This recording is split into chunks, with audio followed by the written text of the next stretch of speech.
Les nouveaux chemins de Compostelle, nous avons eu l'idée de proposer ça aux éditions Ouest France il y a 3-4 ans maintenant, car on s'est rendu compte que nombre de livres sortent sur Compostelle, mais parlent toujours des mêmes voies, des 4 voies principales en France et du Camino Frances.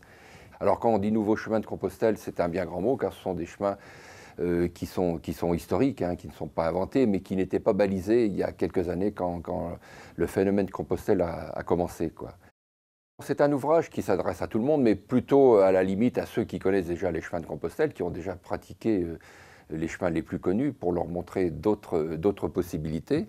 Mais pourquoi pas aussi à des personnes qui découvrent les chemins pour la première fois. On essaye à chaque fois dans nos ouvrages de surprendre un peu le lecteur. Et en tant que photographe, moi je m'attache à photographier des détails. Souvent, il y a beaucoup d'ouvrages qui se contentent de montrer la façade d'une église ou d'un monument, alors qu'aujourd'hui, maintenant, tout le monde peut faire la même chose, il suffit d'un peu de lumière, un bon appareil.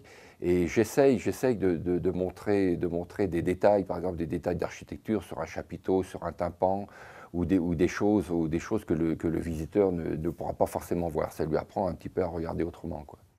Le chemin de Compostelle, pour moi, je dis souvent, c'est un beau chemin semé d'étoiles. Et pour moi, en tant que photographe, les étoiles du chemin de Compostelle, ce sont les photos que je peux faire. J'ai un camping-car et je suis sur le lieu même de la prise de vue, surtout quand c'est un site important. J'y suis le soir pour voir la lumière du soir et le matin pour la lumière du matin. Ce sont les plus belles lumières, surtout en Espagne où vous avez une lumière qui est très dure. C'est pas au moment de midi que vous faites les photos, quoi. Il y a des images qui me marquent le plus, moi, c'est la ville de Tolède.